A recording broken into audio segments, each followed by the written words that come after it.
नमस्कार बंधुगण the Prashant Kumar show रे मु आपण माननको पुणी थरे स्वागत करूँ। आशा करे आपण माननको आमर ई शोटा भल लगुत। वयम राष्ट्रे जागृयाम पुरोहित यही श्लोकर भावार्थ को नहीं आमे कार्यरत अच्छु।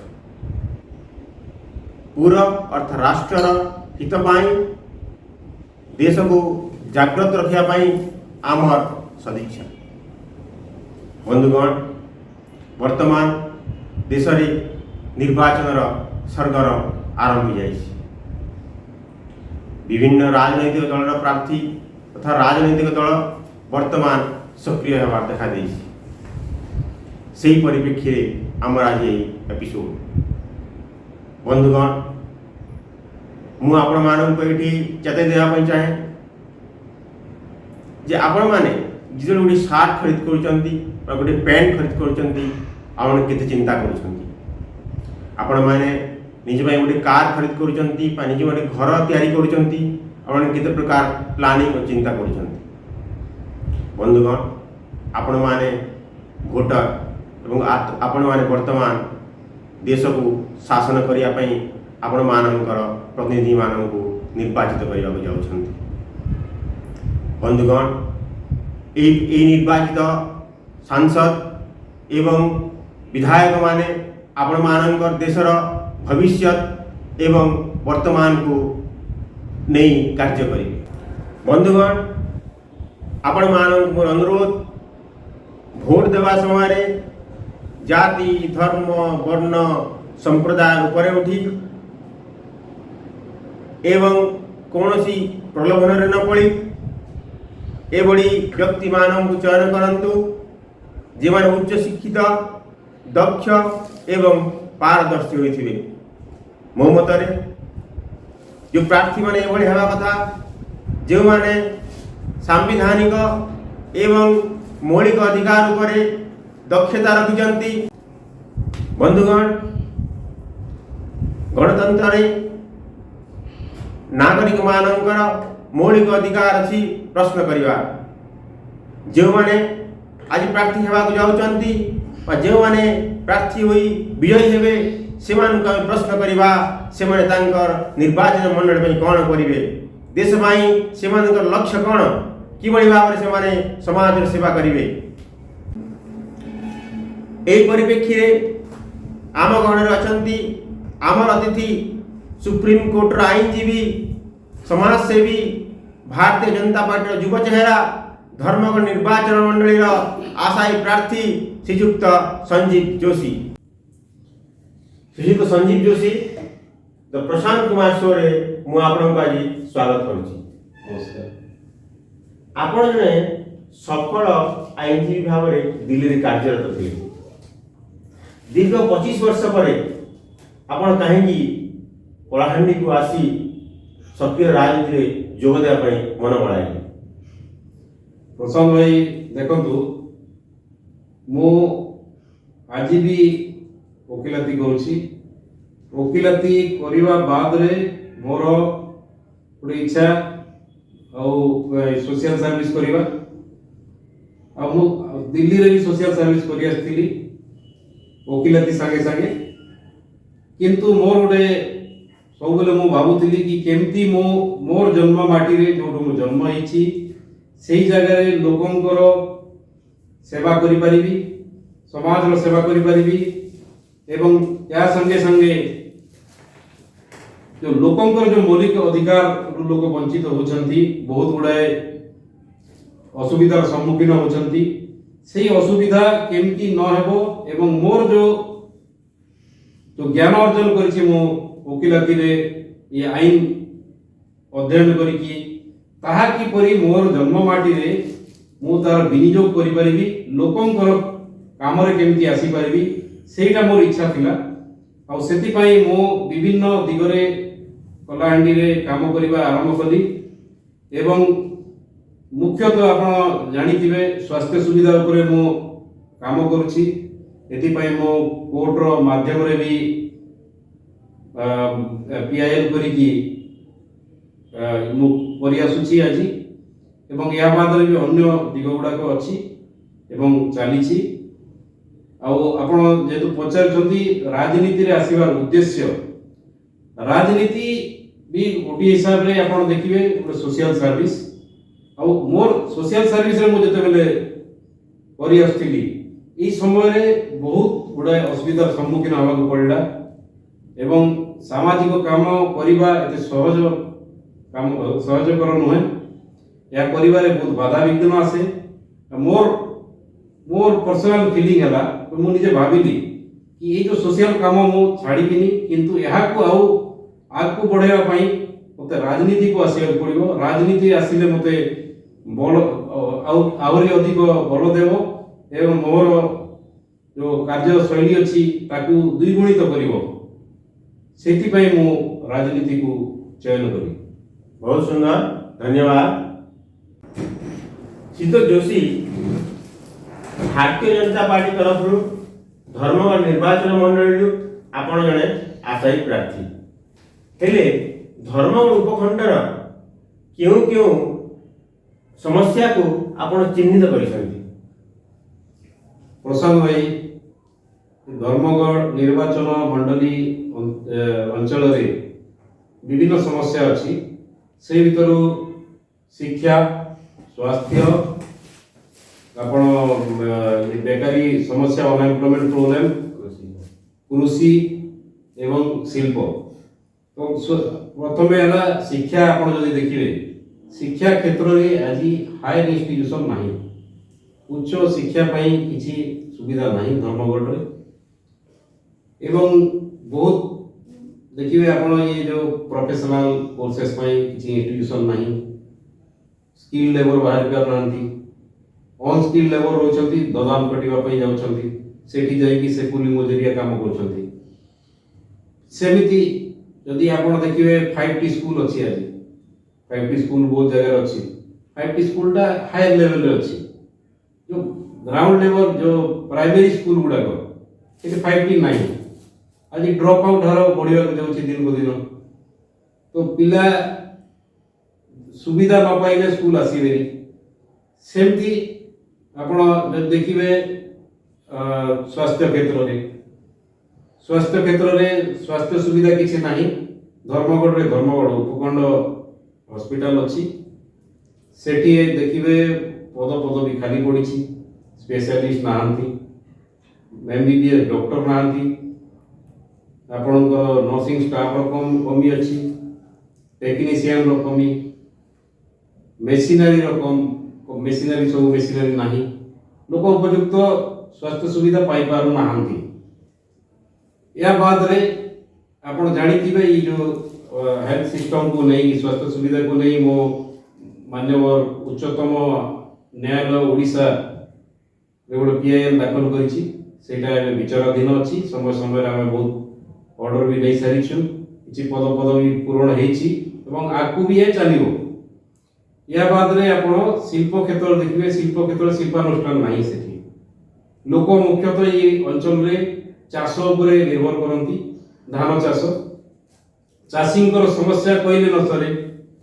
এই অঞ্চল কাহিঁকি পুরা কলাহাଣ୍ଡି ଓଡ଼ିଶାରେ ସମସ୍ୟା ଅଛି। ଆଜି ଚାଷୀ ଉଚିତ ଦର ପାଇପାରୁନାହାନ୍ତି ଏବଂ ଏହା ସାଙ୍ଗେ ସାଙ୍ଗେ କମ୍ ଦରରେ ଦଲାଲି ମାନଙ୍କୁ ଧାନ ବିକିବାକୁ ପଡୁଛି। ଛତିଶଗଡ଼କୁ ଧାନ ଯାଉଛି। ସେଠି ଏଇ ଯେଉଁ ସମସ୍ୟା ଅଛି, ଏହା ସାଙ୍ଗେ ସାଙ୍ଗେ କଟନୀ ଛଟନୀର ସମସ୍ୟା ବି ସମ୍ମୁଖୀନ ହେବାକୁ ପଡୁଛି ଚାଷୀକୁ। ତାପରେ ଆପଣ ଦେଖିବେ ବହୁତ ଅଞ୍ଚଳରେ ମାନେ ମୌଳିକ ଅଧିକାରରୁ ବି ଲୋକ ବଞ୍ଚିତ ଅଛନ୍ତି। ବହୁତ ସମୟ ସମୟରେ ଆପଣ ନ୍ୟୁଜ୍ ପେପର ନ୍ୟୁଜ୍ ମାଧ୍ୟମରେ ଜାଣିପାରୁଥିବେ, ପାଣିର ବି ଅବ୍ୟବସ୍ଥା ଅଛି, ପିଇବା ପାଣି ସବୁ ଜାଗାରେ ତ ନୁହଁ, ବାକି ବହୁତ କିଛି ଜାଗାରେ ଅଛି, ସମସ୍ୟା ଅଛି। ଏଇସବୁ ସମସ୍ୟା ଉପରେ ମୁଁ ଆଗକୁ ଚାଲିକି କାମ କରିବି ଯଦି ଗୋଟେ ମୋତେ ସୁଯୋଗ ମିଳେ। ଧନ୍ୟବାଦ। ସନ୍ଦୀପ ବାବୁ, ମୋ ପ୍ରଶ୍ନ ହେଲା, ଦୀର୍ଘ 20 ବର୍ଷ ଧରି ଶାସକ ଦଳର ବିଧାୟକ ଧର୍ମଗଡ଼ ନିର୍ବାଚିତ ହୋଇଥିଲେ ମଧ୍ୟ ଏ ସମସ୍ୟା ଗୁଡ଼ିକ କାହିଁକି ଏପର୍ଯ୍ୟନ୍ତ ଲାଗି ରହିଛି ଏବଂ ତାର ପୂର୍ଣ୍ଣ ସମାଧାନ ହୋଇପାରିନାହିଁ? ପ୍ରଶାନ୍ତ ଭାଇ ଦେଖନ୍ତୁ, ଆଜି जो समस्या गुड़ाक आज भी अच्छी यार मुख्य कारण है जो भी निर्वाचित प्रतिनिधि आसी 20 वर्ष इच्छा शक्तिर अभाव से दिग को केवे भी दिग उपर कार्य करिसंती कि नहीं मु जानिनी किंतु आज जो समस्या देखा जाउछि मोर अनुमान कि ए दिगरे से कार्य करि नथिबे कोन पाई आपण उच्च शिक्षानुष्ठान आज भी नहीं और ये जो स्वास्थ्य सुविधा रे जो असुविधा गुड़ाक अच्छी पद भी खाली अच्छी मेसिनारी नहीं जेते असुविधा अच्छी से ऊपर केवे तांकर चिंताधारा भी नथिबो एटा भी यही पारे कि जो बेकारी समस्या अच्छी अनएम्प्लॉयमेंट प्रॉब्लम अच्छी से दिगरे कार्य करिवा पई कि चेष्टा होय तो करि भी नथिबे कोन पई आज भी यदि सेठी शिल्पानुष्ठान होता तेरे आमर ये धर्मगढ़ अंचलटा मुख्यतः चाषी एवं चाष उपरे निर्भर करे 80% लोक एठरे चाष करती कलाहांडी यहाँ गोटे भात हांडी कहले अत्युक्ति हेब नहीं यही अंचल चाषर भरपूर मात्रा रे चाष होछि तो यही जो चाष रिलेटेड किसी इंडस्ट्री परिवा पई आज पर्यंत दुखर विषय कि को प्रतिनिधि चिंता भी करि नाहंती तो सेटा होंता बहुत किसी लोक लोकल जो हम लोक अछंती एम्प्लॉयड होंते सेठी बाहर को सेमान को ददान खटिया को जाइबा को पड़ंता नहीं किंतु आपण जो पचारले 20 वर्ष रे काई की हेली ई तो यार उत्तर सेमान ही दे परिबे काई की हे मोर हिसाब रे तो ई उत्तरटा एटा धन्यवाद संजीव भाई जदि आपण भारतीय जनता पार्टी तरफ धर्मगढ़ निर्वाचन मंडली रे प्रार्थी होती एवं जययुक्त होती ताहले आपण ए सब समस्या समाधान पई किभली कार्य करिवे प्रसंग भाई ये जो आपण जानि छंती ये सब इच्छा शक्ति यदि अच्छी जड़े से सरकार रे थाउ किंबा विरोधी दल रे थाउ निश्चय से समाधान समस्या समाधान करि परिबो इच्छा शक्ति यदि अभाव अछि जो सरकार रे थांतु कि अपोजिशन रे थांतु किछि हेई परिबो नाही ए जो समस्या गुडाक अछि ई समस्या को सरकार को पाख को नेवा दरकार अछि विधानसभा रे उपस्थापन करिवार दरकार अछि ए सब जे पर्यंत हेबनी लोकंकर समस्या समाधान हेई परिबो नाही दिन को दिन समस्या बढ़ी चलिबो आउ धर्मगढ़ निर्वाचन मंडली रे जणे एमएलए हिसाब रे निर्वाचित हैला 3.5 लाख लोकन को से रिप्रेजेंट करूची 3.5 लाख रिप्रेजेंटेटिव जाउची विधानसभा को विधानसभा रे से जदि कोनोसी क्वेश्चन रे पार्टिसिपेट कलानी विधानसभा रे तार पार्टिसिपेशन आज 0 अछि तो आपण केमती कहिबे कि से समस्या समाधान करि परिबो विल पावर इच्छा शक्ति रो कमी अछि तार खाली एमएलए ही गले हेबनी लोकंकर समस्या को विधानसभा रे उपस्थापन करिवा संगे संगे सरकार को सम्मुख रखिबा पड़िबो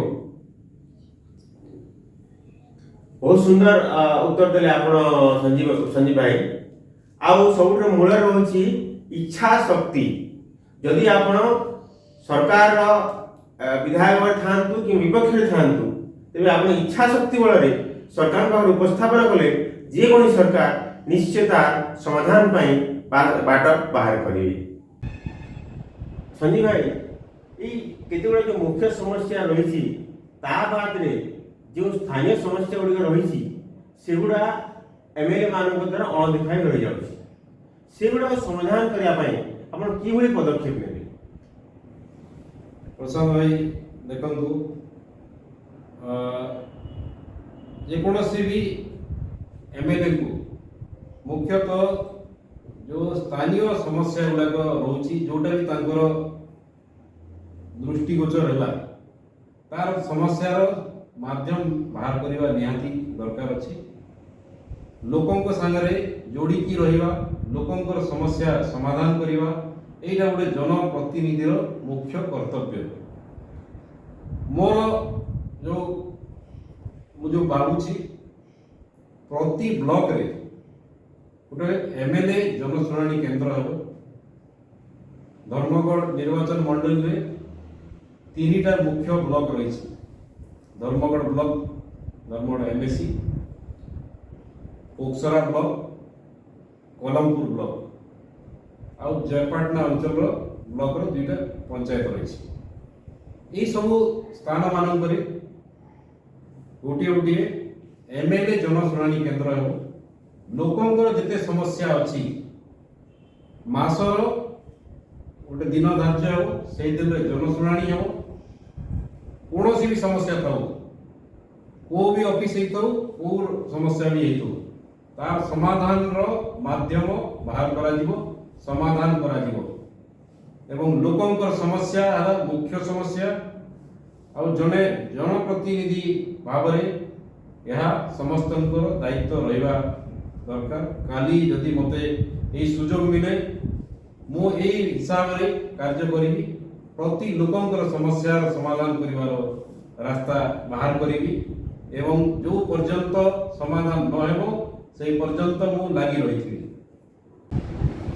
ଧନ୍ୟବାଦ ସଞ୍ଜୀବ ଭାଇ, ଆପଣ ଆମର ପ୍ରଶ୍ନର ଯଥାର୍ଥ ଉତ୍ତର ଦେଇଛନ୍ତି। ଆସନ୍ତା ନିର୍ବାଚନରେ ଆପଣଙ୍କୁ ପ୍ରାର୍ଥୀତ୍ୱ ମିଳୁ ଏବଂ ଆପଣ ଆପଣଙ୍କ କାର୍ଯ୍ୟରେ ସଫଳ ହୁଅନ୍ତୁ। ଏହା ମା ମାଣିକେଶ୍ୱରୀଙ୍କ ପାଖରେ, ମା ଭଣ୍ଡାରଗରଙ୍କ ପାଖରେ ଆମର ପ୍ରାର୍ଥନା। ଆଉ ଦର୍ଶକ ବୃନ୍ଦ, ଆଶା କରେ ଆପଣଙ୍କୁ ଆମର এই କାର୍ଯ୍ୟକ୍ରମଟା ଭଲ ଲାଗିଥିବ। ଆମେ ଆଗକୁ ଏମିତି ନୂଆ ନୂଆ ଏପିସୋଡ଼ରେ ନୂଆ ନୂଆ ଅତିଥିମାନଙ୍କୁ ଆପଣଙ୍କ ସାମ୍ନାରେ ଆଣିବା ପାଇଁ ଚେଷ୍ଟା କରିବୁ ଏବଂ ସେମାନଙ୍କର ମତ ବ୍ୟକ୍ତ କରିବା ପାଇଁ ସେମାନଙ୍କୁ ଉତ୍ସାହିତ କରିବୁ। ଧନ୍ୟବାଦ।